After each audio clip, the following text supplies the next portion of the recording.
से नाता तोड़ दिया तो राणा को ऐसा लगा कि मेरे समाज में अपमान हो रहा है। मीरा तो बस एक ही धुन गाती थी, मेरे गिरधर गोपाल, बस उसी से नाता जोड़ा है, संतों के संग संग रहती थी।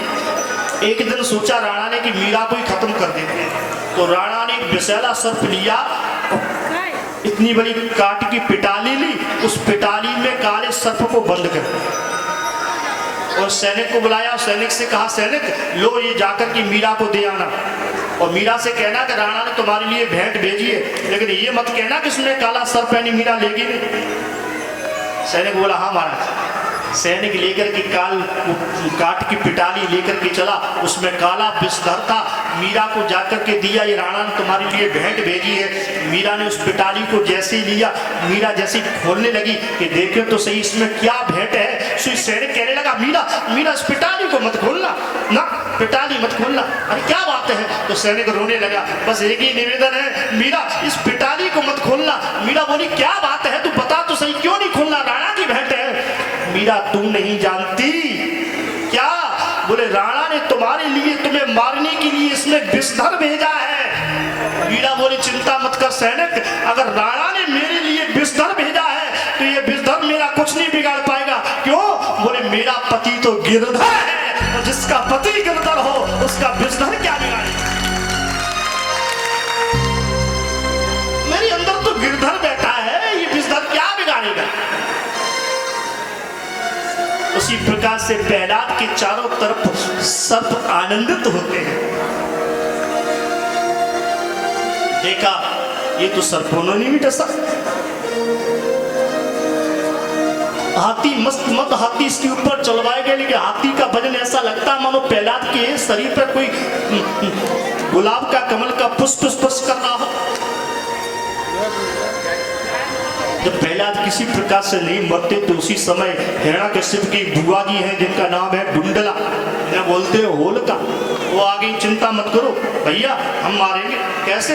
बोले, हमें वरदान मिला, ये चदड़िया है ना, हम ओढ़ करके बैठे, ये ब्रह्मादि ने दी है ना, इसे हम लेकर के बैठ जाए और अग्नि लगा देना, जब तक ये चदड़िया शरीर पर रहेगी तब तक ये प्रहलाद तो जल जाएगा, हम नहीं जलेंगे। प्रहलाद जी को गोद में बिठा लिया, होलिका के चदरिया उड़ा ली। प्रहलाद के जितने भी मित्र हैं वो सब प्रार्थना करने लगे, हे हनुमान जी महाराज क्या अपने भक्त को जला दोगे?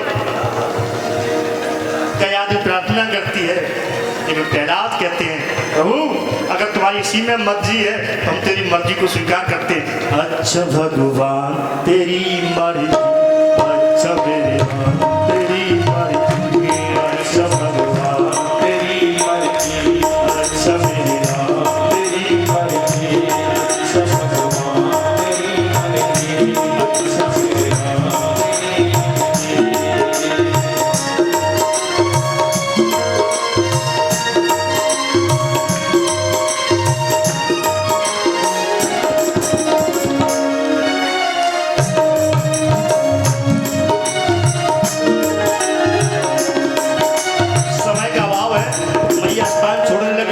यही मर्जी है, अच्छा मेरी राम तेरी मर्जी। और जैसे ही प्रार्थना की उसी समय हनुमान जी महाराज ने देखा, अच्छा चदड़िया से लाना चाहती हो? हनुमान जी महाराज इतने तीव्र वेग से चले, पवन को लेकर के पवन जैसे ही चला तो चदरिया उड़ गई, और जैसे ही चदरिया उड़ी तो होलिका बुआ देखते देखते देखते देखते बुआ जल गई, चिल्लाने लगी, प्रहलाद बचाओ प्रहलाद बचाओ प्रहलाद बचाओ। लेकिन अग्नि की इतनी भीषण आग थी कि बुआ के देखते देखते बुआ की मालपुआ बन गई, जल गई बुआ जी। प्रहलाद जी सुरक्षित है, बालक कहने लगे, ओ मेरा मित्र बच गया, मेरा प्रहलाद बच गया, बुआ जी जल गई है। तभी से कहते हैं अंडी के तेल में सेकी बुआ, बुआ जी जल गई। अब तो भतीजे प्रसन्न हैं, सात भतीजे प्रसन्न हैं, सबने आनंद लिया। उसी समय बुआ की राख को लिया, एक दूसरे के भस्मी बंधन किया, तिलक किया। तभी से हमारे यहाँ होली का त्योहार मनने लगा। दाई आपत्ति परिक्रमा लगाई, हिरण्यकश्यप बोला, अरे ऐसे नहीं मरेगा, अब तो मुझे ही मारना पड़ेगा। हिरण्यकश्यप बोले, बता बता प्रहलाद तेरा ईश्वर कहाँ है? प्रहलाद जी कहने लगे, सुनो पिताजी, मोह में तो में खड़ग खम्भ में सब जग में प्रभु मेरो, कहे प्रहलाद सुनो पिताजी, आएगा काल अब तेरो। मेरा ईश्वर तो हर जगह है, कहा नहीं ऐसी कौन सी जगह है जहां मेरा ईश्वर नहीं है? क्यों? क्योंकि मैंने तो शास्त्रों में पढ़ा है कि हरि व्यापक सर्वत्र समाना और प्रेम से प्रकट होई में। मेरा ईश्वर तो हर जगह है, पर भुलाने वाले की जैसी क्षमता हो भगवान दौड़े दौड़े चले जाए। हरि व्यापक है, सर्वत्र है।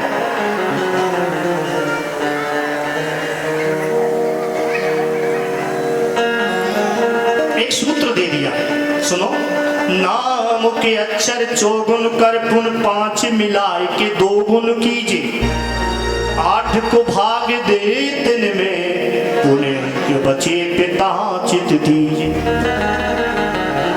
नाम के अक्षर चौगुन कर, तुम्हारे हाथ में तलवार है, तलवार में भी मेरा ईश्वर है। कैसे? तलवार में है 4 अक्षर, तलवार 4, नाम के अक्षर चौगुन करो, 4 को 16, 5 मिलाए के 2 गुण कीजिए, 16 5 21, 2 गुण करो, 21 दूनी 42, 8 को भाग दे दिन में, 8 का भाग दो, 8 पने 40, बचे क्या? 2। 2 क्या है? एक है रा और दूसरा है माँ।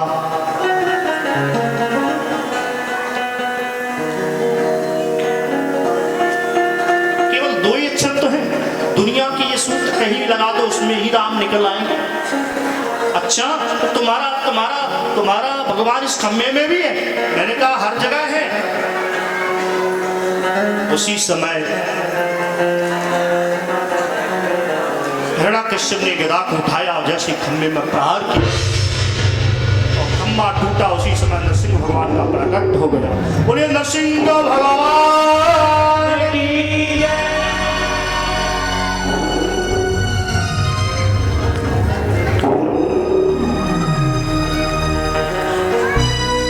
नरसिंह भगवान ने धारणा दी,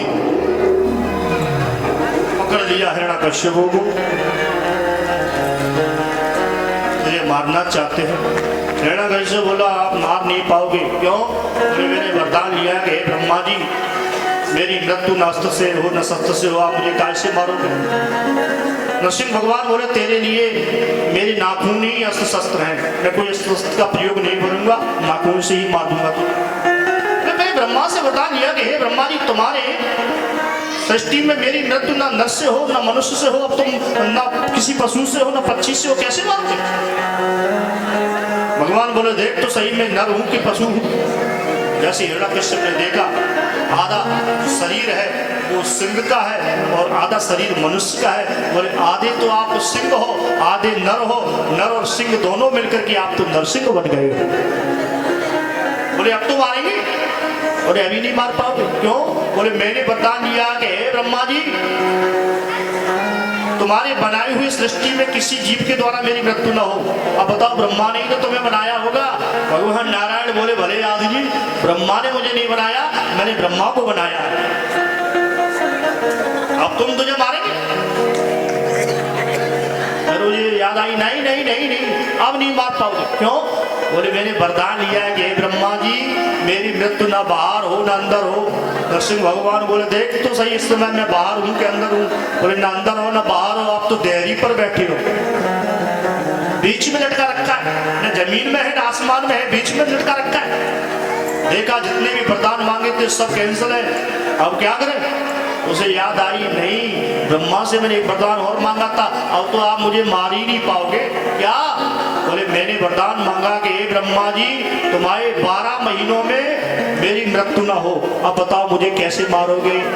भगवान बोले, अभी तक तो 12 ही महीना होते थे, लेकिन मैंने आज से तेरे लिए स्पेशल 13वां महीना बना के तैयार किया है। इसे बोलते हैं लोन का महीना, जो इस वर्ष पड़ा था, है ना? इस वर्ष ही तो पड़ा था। पुरुषोत्तम मास जिसे बोलते हैं, डबल कुआर पड़े थे, है ना?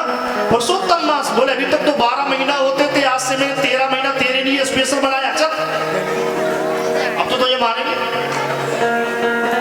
नरसिंह भगवान बोले अब आपने सब व्यवस्था कर ही रखी है तो आप कैसे बचेंगे।